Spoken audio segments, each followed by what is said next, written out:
Salam alaikum. Alors, le monde de l'agriculture accorde une attention particulière au développement des zones rurales, au patrimoine forestier, mais également à l'environnement d'une manière générale.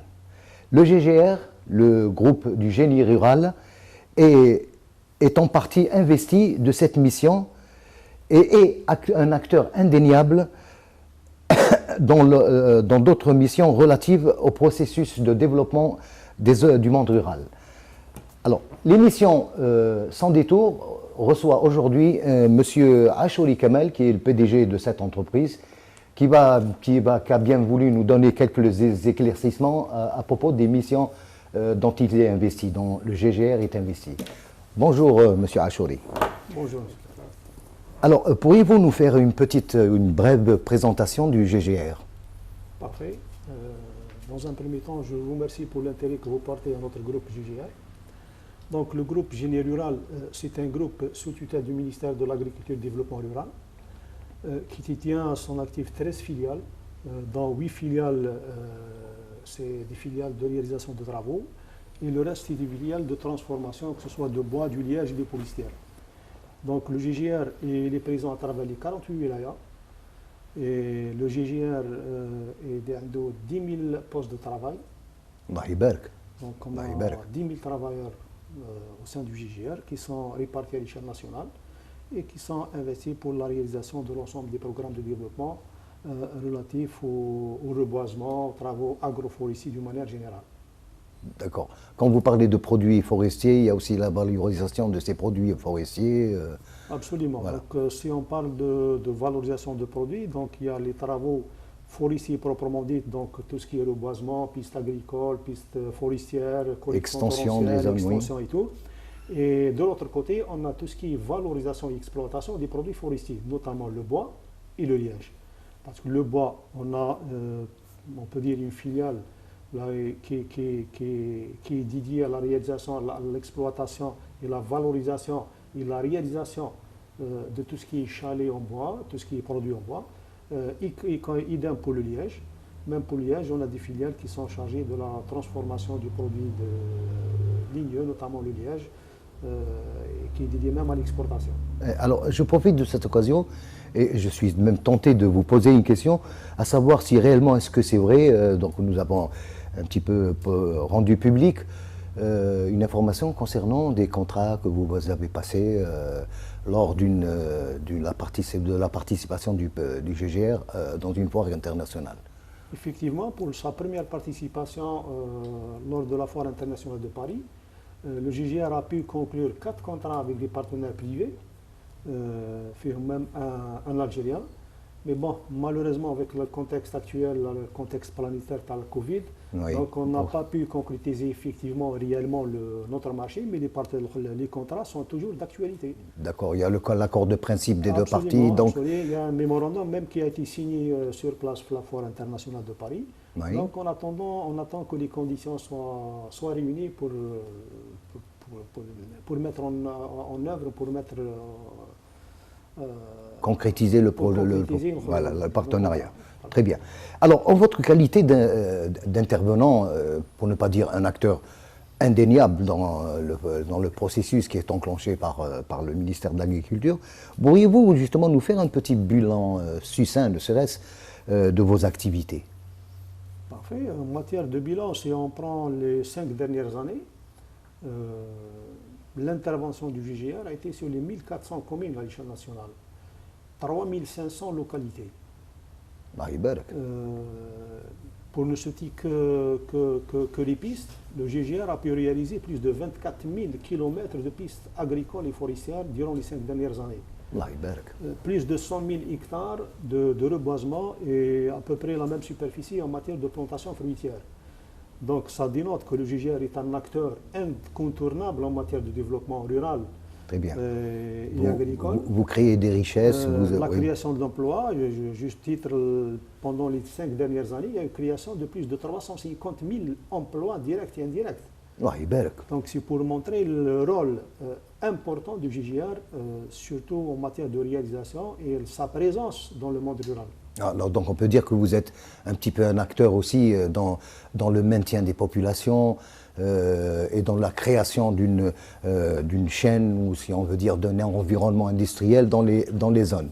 Absolument, Donc, voilà. absolument. En plus de la vocation commerciale, du moment qu'on c'est un groupe économique, PE, mais il y a toujours, comme on dit, l'outil de réalisation de l'État, donc il y a toujours le côté développement auquel on va s'investir à fond pour essayer d'avoir notre part du marché d'une part et de concrétiser notre présence sur le monde rural en tant qu'acteur principal. En plus, je l'ai dit, en plus de l'aspect commercial, d'être un animateur dans le monde rural par le maintien de la population sur le monde rural, par la création des emplois, la création de richesses, à travers la transformation des produits forestiers. Donc ça peut être un des rôles très importants du GGR. Donc, est-ce qu'aujourd'hui, après toutes les missions et toutes les interventions que vous avez opérées dans les zones rurales, est-ce que vous croyez vraiment qu'un espace industriel est en train de se composer? Je veux dire, dans la transformation, par exemple, dans les produits agricoles, est-ce qu'il y a dans les zones rurales une espèce de naissance d'un tissu industriel? Bien sûr, cette naissance, elle se concrétise de jour en jour. Déjà, elle y était auparavant. Et après la mise en place de la feuille de route du ministère de l'Agriculture et du Développement rural, où le GGR est un acteur principal, d'ailleurs, je tiens à le préciser, c'est la première fois au secteur de l'agriculture qu'il y a une feuille de route chiffrée avec des délais. Et le GGR, c'est un acteur principal pour la réalisation de cette feuille de route, où on trouve par exemple l'exploitation de Al-Helfa, l'exploitation du bois, l'exploitation de tous les produits forestiers, en plus du programme de réalisation. Donc le GGR s'est inscrit dans cette feuille de route avec des délais, avec même des volumes arrêtés, et je le précise, ça c'est pour la première fois au ministère de l'Agriculture. Donc il y a une feuille de route tracée, où tous les axes, que ce soit industriels, ou bien social, ou bien écologiques, sont arrêtés dans le temps et dans l'espace. Et là, je cite que le GGR, en plus de programmes qui lui a été confié. En matière de programme, je cite un programme de reboisement sur 19 000 hectares pour la première année. Donc, ça sera 19 millions de plans à mettre en place. 19 millions quand 19 même. 19 millions à mettre en place à travers les 47 wilayas. En plus d'un programme relatif à l'aménagement des bassins versants, plus tout ce qui est travaux agroforestiers, tout ce qui est pistes, correction torrentielle, plantation fruitière et tout. C'est un programme qui s'étale sur 3 ans.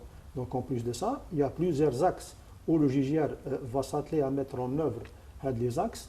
Je citerai par exemple l'exploitation de Al-Helfa, l'exploitation de bois, de liège.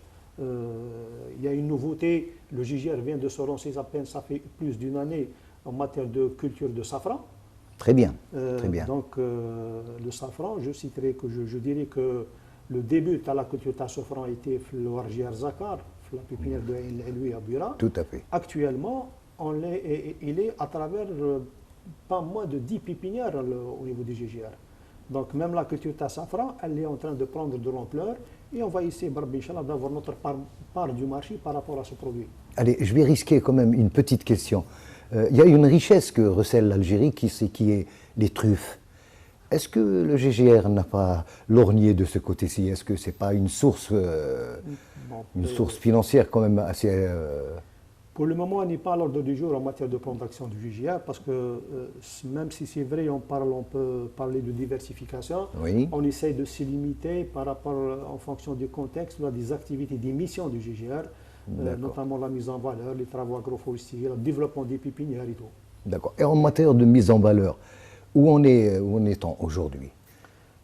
Pour ce qui est du GGR, en matière de mise en valeur, c'est un créneau nouveau pour le GGR. Et dans ce contexte, le GGR détient 3 périmètres dans un premier temps.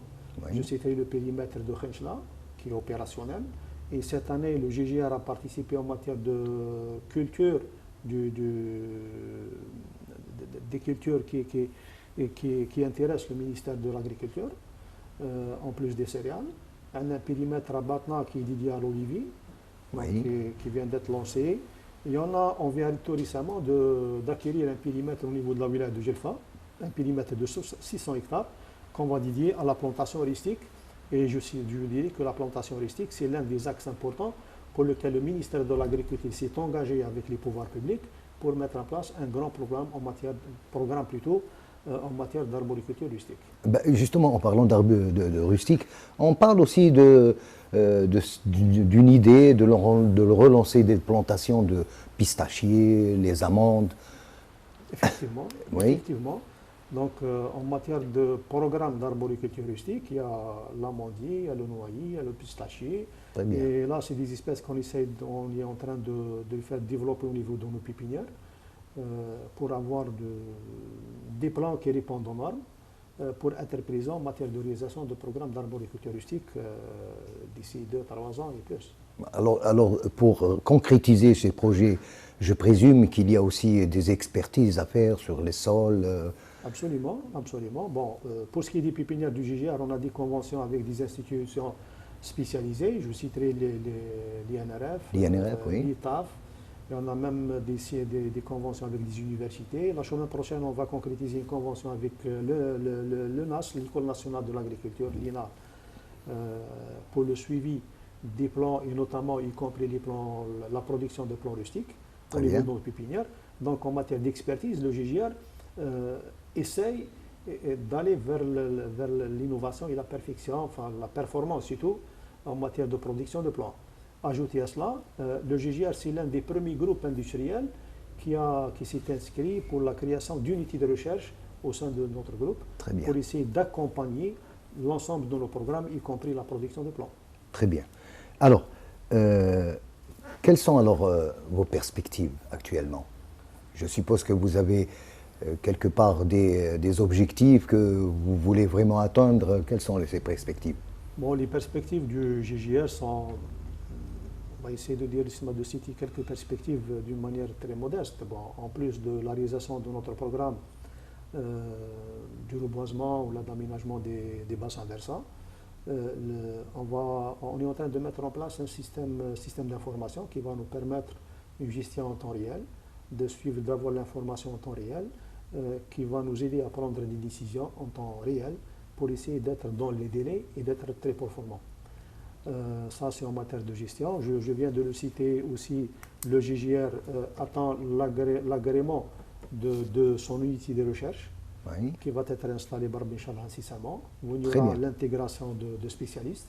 Donc, ça sera un outil d'accompagnement et de développement pour le GGR. Sur le plan gestion, on essaye de développer pas mal de créneaux. Je sais que la mise en valeur, on en a parlé. Le développement des pépinières d'une manière durable et moderne surtout.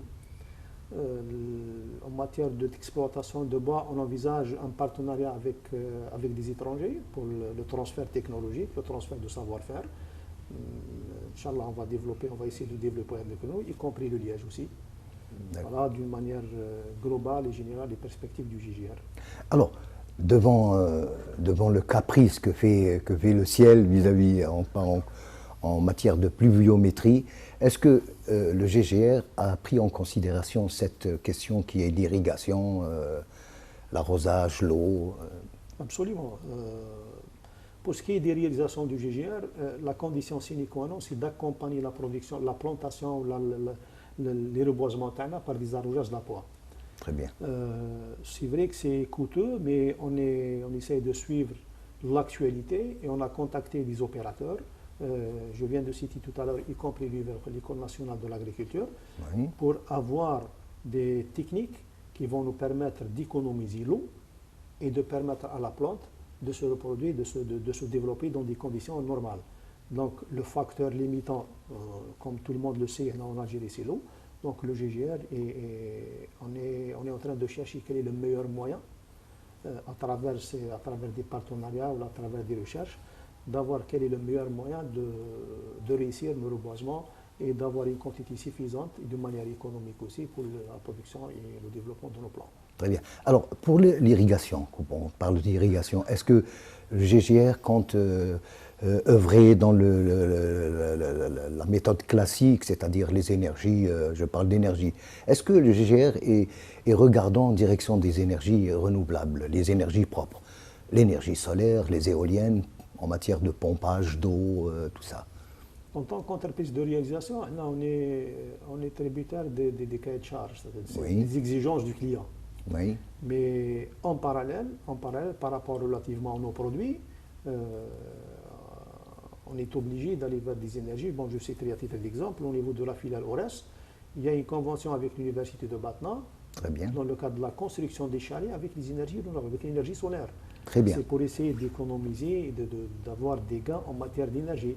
Et on a des prototypes de chalets avec l'énergie solaire qu'on va vendre, qu'on va commercialiser très prochainement. Eh bien, Kulchi Mabrouk, merci pour vous. Alors, je vous donne l'espace de dire un dernier mot, s'il y a quelque chose, au vu de la grosse mission que vous avez. Je pense qu'il y a quelques messages que vous voulez transmettre aux associations, aux autorités locales. Bon, moi je dirais que le GGR c'est un outil de réalisation des pouvoirs publics, notamment de notre ministère de l'Agriculture et du Développement Rural. Oui. C'est vrai que peut-être il y a quelques insuffisances par-ci et par-là, mais le GGR, je rassure l'ensemble des opérateurs que le GGR il est là pour accompagner et mettre en œuvre l'ensemble des programmes de développement du secteur, notamment, et même les autres secteurs, parce qu'on a des conventions avec d'autres secteurs. Et peut-être que le GGR va être un acteur en matière de réalisation du barrage vert, parce qu'il y aura la réhabilitation du barrage vert. Oui. Et donc avec une nouvelle vision, une vision scientifique, technique, et là peut-être qu'il y aura plusieurs acteurs, il y aura des associations, il y aura la population locale, où le GGR sera un acteur à part entière en matière de réalisation ou de réhabilitation de ce barrage vert. Donc je demande à tous nos partenaires de faire confiance au GGR. Et le GGR il est présent sur l'ensemble du territoire national. Et il faut aussi la participation de la société civile. Absolument. Parce que c'est, comme dit l'adage, si l'arbre est ce qu'est à la nature, l'enfant est exactement, l'arbre est à la nature ce qu'est l'enfant à l'humanité. Donc on lui doit beaucoup à cet arbre, à cette forêt. Et je vous souhaite bon courage et merci beaucoup, M. Achouri. C'est à moi de vous remercier.